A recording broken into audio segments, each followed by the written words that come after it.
Comienza el DOCAT, la doctrina social de la Iglesia Católica para jóvenes, comentada por el obispo Monseñor José Ignacio Munilla.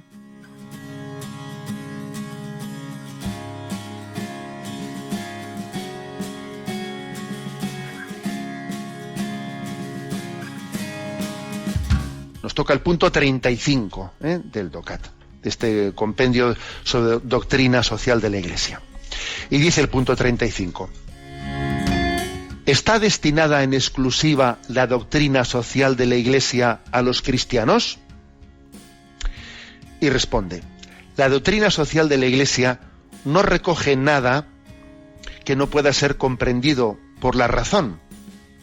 Los papas incidieron desde siempre en que la doctrina social de la Iglesia tiene una importancia especial para la propia comunidad eclesial, puesto que la doctrina social adoptó sus impulsos esenciales a partir de la fe en un Dios que ama y es justo.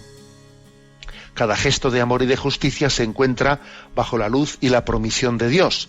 Este hecho es lo que más compromete a los cristianos a hacer el bien. No obstante, han de sentirse apelados por la doctrina social todos los hombres de buena voluntad. Es decir, la pregunta era, ¿están destinada en exclusiva la doctrina social de la Iglesia a los cristianos? La respuesta es no, en exclusiva no. Porque la doctrina social de la Iglesia, en el fondo, está basada en una ética, en una moral natural, de justicia social. Al igual que, por ejemplo, cuando la Iglesia pues condena, por ejemplo, el aborto, esa condena no se refiere exclusivamente a que para aquellos que sean creyentes, no, es que es algo de ley natural. Es que preservar la vida incipiente no es algo que únicamente que esté dirigido tal mandamiento o tal requerimiento moral únicamente para los que tengan fe. No, es que aun no teniendo fe es de justicia, es de rectitud,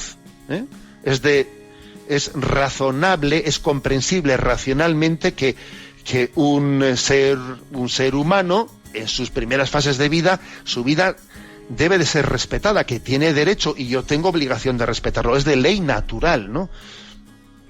No es una ley eclesial. Bueno, pues lo mismo, este ejemplo que he dicho, lo mismo cabe decir de la doctrina social. Los principios de la doctrina social que predica la Iglesia en sus encíclicas, etcétera, pues son de justicia, no son no son principios de una caridad exclusiva referida para los cristianos, no, son de justicia. Otra cosa es que es cierto, que es verdad, que quienes estamos inspirados por la caridad de Cristo y por la ley de Cristo, tenemos que tener más capacidad, más facilidad para entender esa ley natural. Lo que ocurre es que con el paso del tiempo, aquí se ha producido una paradoja, y es que sin la luz de Jesucristo, a veces es difícil entender, reconocer y respetar la ley natural.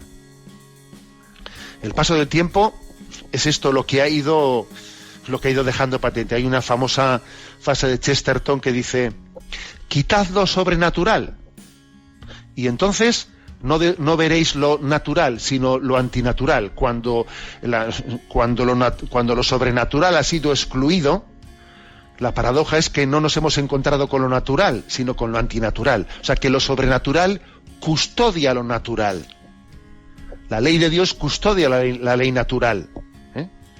Y esto también explica por qué a veces lo que debiera de ser entendido como ley natural para todo el mundo, pues es que no, de facto no se reconoce, no se reconoce.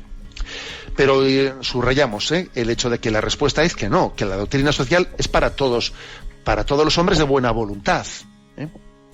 Hay además aquí una cita de Santo Tomás de Aquino que subraya más esto. Dice: amar es querer el bien para alguien. Pues bien, queremos para todos los prójimos un bien igual, es decir, la vida eterna. Por lo tanto, debemos quererles a todos por igual. Bueno, esta cita que aquí nos ofrece el DOCAT, paralela al punto 35, pues viene a decir, a ver, en la Iglesia ama a todos por igual, estamos llamados a amar a todos por igual. Luego nuestra doctrina social quiere el bien para todos, porque vivir el principio de justicia social que predica la doctrina social es un bien para todos, porque eso es la única manera de ser feliz, es vivir en justicia y en caridad. Luego la Iglesia predica no solo a los suyos, predica a todo el mundo, a todos los hombres de buena voluntad. Siempre las encíclicas dicen a los cristianos y a todos los hombres de buena voluntad. ¿Por qué siempre se apostilla esto? Dirigimos estas palabras a todos los católicos y a los hombres de buena voluntad. Siempre se apostilla eso porque deseamos el bien para todos. Aunque nuestro mensaje es específicamente para los católicos, siempre añadimos eso porque deseamos que estos principios, este gran mensaje de luz, haga bien a todo el mundo. Y esparcimos la semilla generosamente, no únicamente echando la semilla en el surco mío, no, sino a voleo, ¿no? Porque ojalá este gran alimento de vida eterna, que es la doctrina social, haga bien a todo el mundo, a todos los hombres de buena voluntad.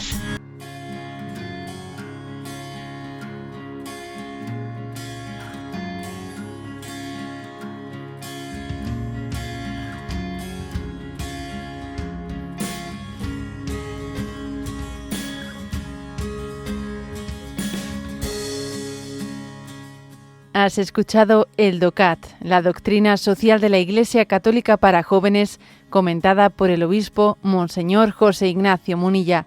Encuentra todos los audios en radiomaria.es.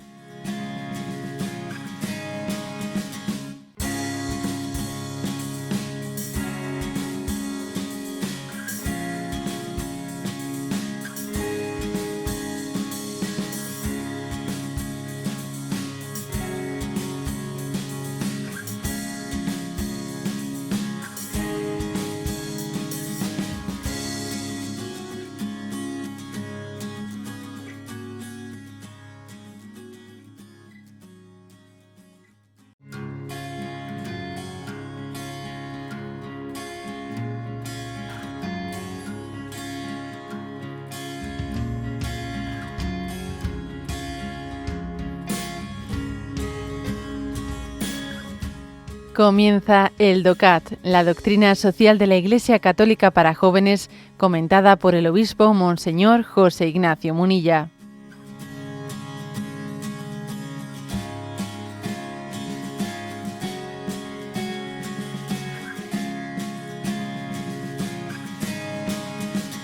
Nuestro apartado del DOCAT hoy tenemos el punto 36, y la pregunta es muy breve. ¿Se concluirá algún día la doctrina social? La convivencia social estuvo y sigue estando sometida a un desarrollo constante y a un notable movimiento en todos los niveles. Por ello, la doctrina social no se puede dar por finalizada o ser tenida por una doctrina encerrada en sí misma, si bien se fundamenta en la base del Evangelio y en sus principios y concepciones firmes.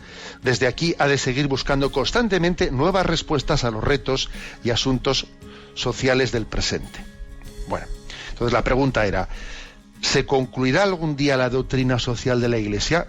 Y claro, la respuesta es, se concluirá con el mundo, con este mundo, porque mientras que este mundo siga adelante, hasta que llegue el momento de la parusía, pues obviamente la doctrina social de la Iglesia está llamada a ir respondiendo a los nuevos retos que surjan, a ir iluminando cómo vivir estas nuevas circunstancias, por ejemplo, pues las redes sociales, ¿no? O sea, cómo la doctrina social tiene que responder ahora a un reto que no tenía hace 40 años, que era cómo vivir pues adecuadamente, equilibradamente, pues nuestra vida cristiana en medio de este mundo digital, por ejemplo, Entonces, ¿se concluirá algún día la doctrina social? Pues cuando marchemos de este mundo a la vida eterna. Entonces es cuando se concluirá. Hasta entonces tenemos que estar siempre respondiendo a los nuevos retos. Ahora, con esto de que la doctrina social está como siempre inconclusa, esto no hay que entenderlo en el sentido de que es una doctrina líquida. Una doctrina líquida en el sentido que nos vamos en cada momento reeditando, nos vamos reinventando. No en ese sentido.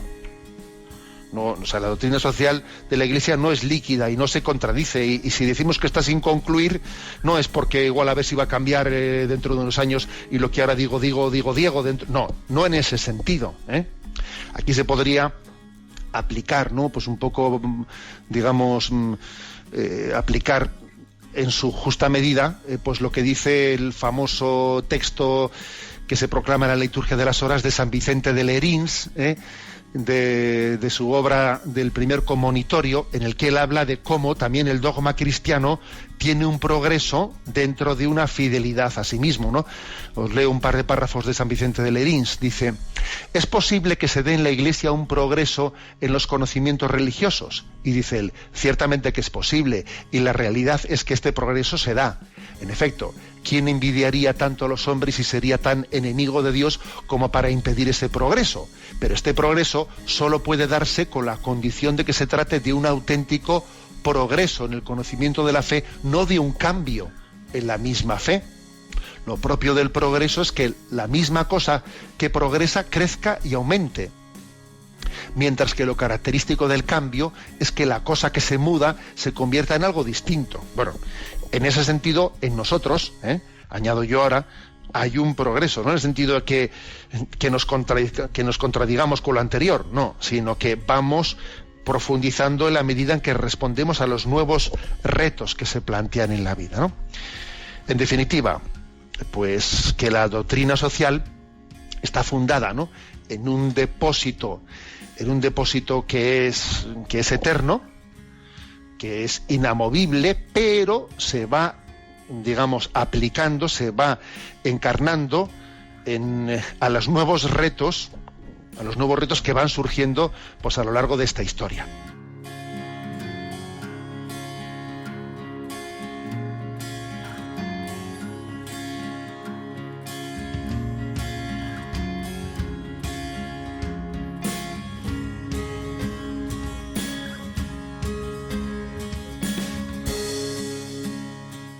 Has escuchado el DOCAT, la doctrina social de la Iglesia Católica para jóvenes, comentada por el obispo Monseñor José Ignacio Munilla. Encuentra todos los audios en radiomaria.es.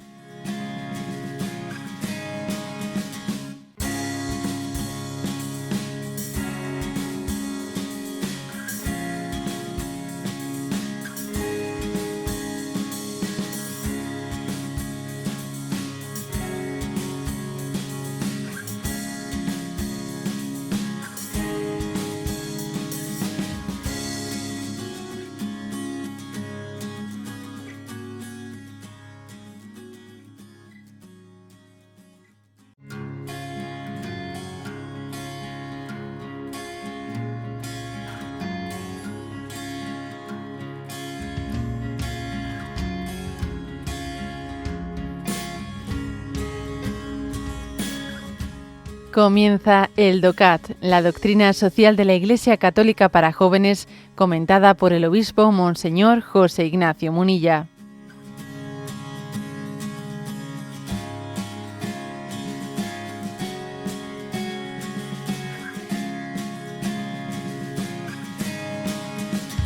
El punto 37. ¿Para qué existen los medios de comunicación?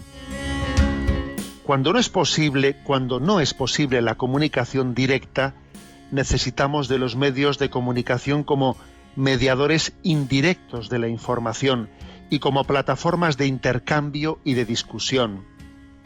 Los medios de comunicación sirven para formar, informar y entretener, si bien este último aspecto prevalece a veces sobre los demás.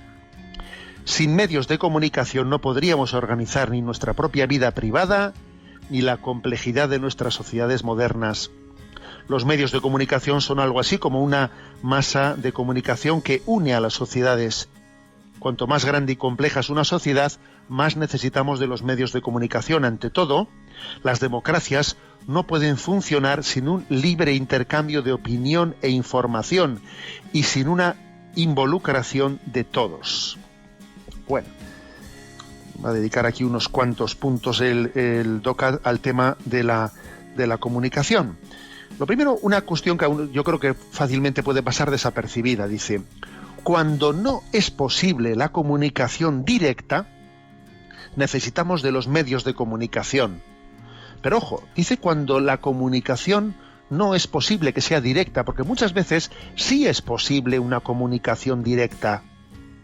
Y en ese caso, que uno se fíe más de lo que recibe desde los medios de comunicación en vez de la capacidad suya de conocer las cosas directamente, es un gran error. Yo suelo decir desde la propia experiencia que muchas veces que yo he podido conocer directamente determinados episodios de la vida de la Iglesia o de la vida social, ¿no? O sea, los he conocido directamente, incluso he sido protagonista de ellos, ¿no? Y luego veo cómo son transmitidos por los medios de comunicación, dice uno, madre mía, a ver, qué riesgo es el que tengamos un conocimiento desfigurado de la realidad. Con lo cual, en primer lugar, creo que tiene que haber, antes de acudir a los medios de comunicación generales, tiene que haber un compromiso también de conocimiento personal. O sea, no utilizar los medios de comunicación como algo cómodo que me dispense de mi obligación de intentar conocer personalmente las cosas. Ir y preguntar a quien debo de preguntar, etcétera. Esto es algo de lo que uno no debe de dimitir nunca. No debe de de darlo por perdido, la posibilidad de conocimiento directo. Pero obviamente es imposible conocer todo personalmente, y la mayoría de las veces uno tiene que recibir un conocimiento indirecto, ¿no? Desde los medios de comunicación, que son totalmente necesarios para que una sociedad tenga esa capacidad de información. Ahora, ¿qué ocurre? Pues que es obvio que alguien dijo, la información es poder, porque el que informa tiene la capacidad de informar pues de una manera, digamos, adaptada a sus intereses. Y eso es un gran riesgo, con lo cual es importante, como dice aquí, que en las democracias tenga que haber una libertad informativa para compensar ese riesgo de deformación interesada.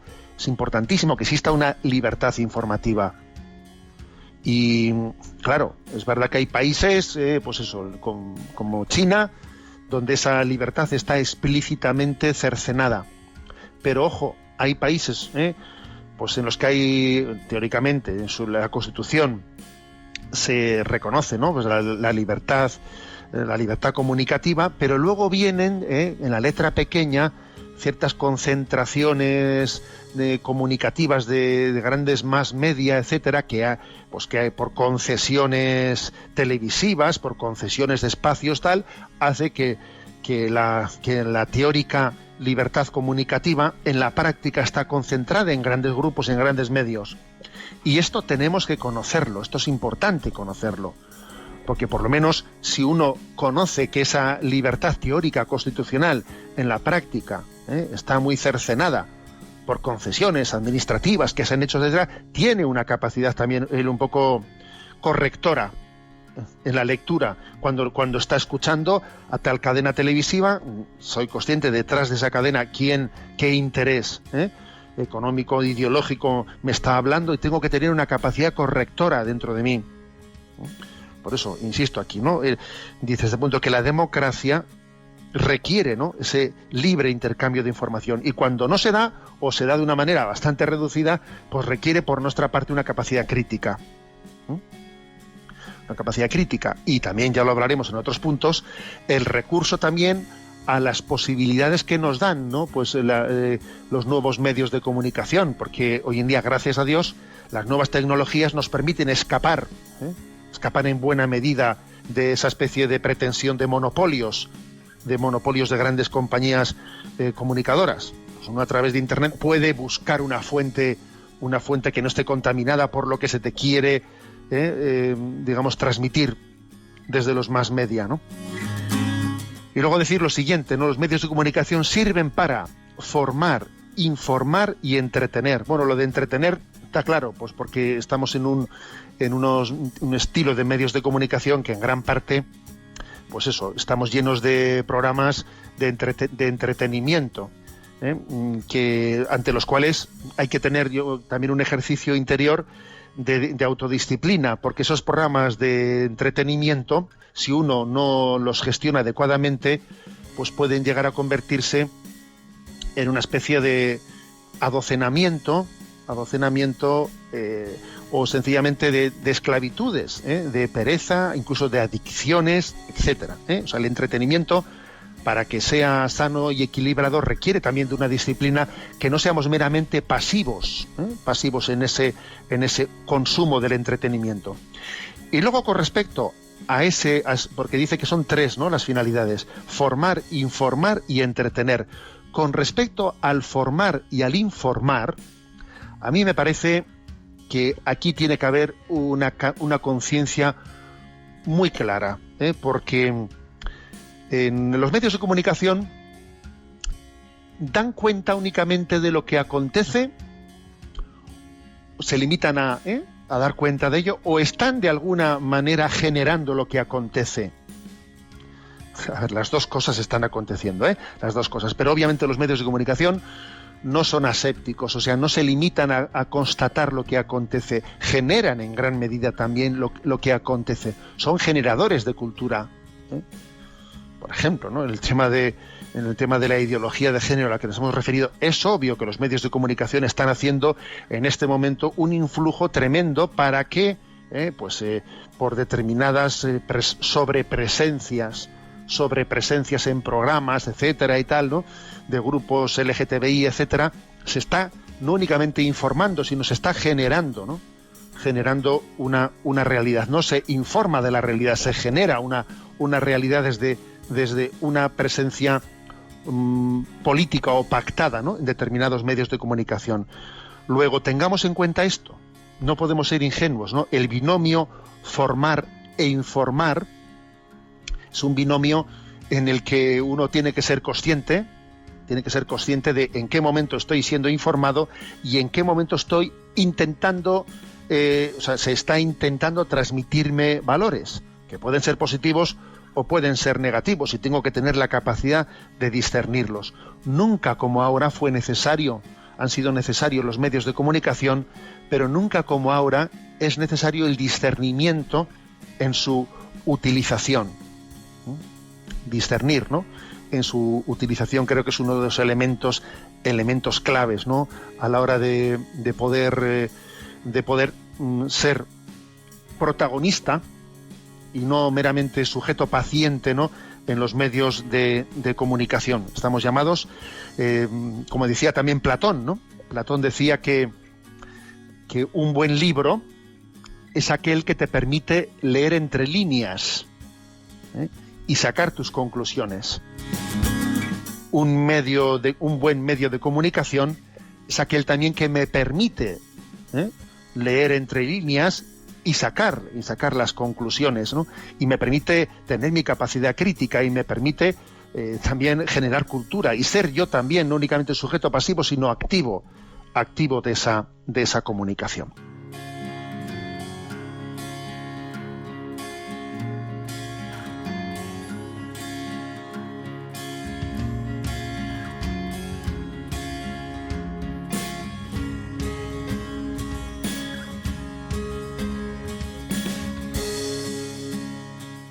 Has escuchado el DOCAT, la doctrina social de la Iglesia Católica para jóvenes, comentada por el obispo Monseñor José Ignacio Munilla. Encuentra todos los audios en radiomaria.es.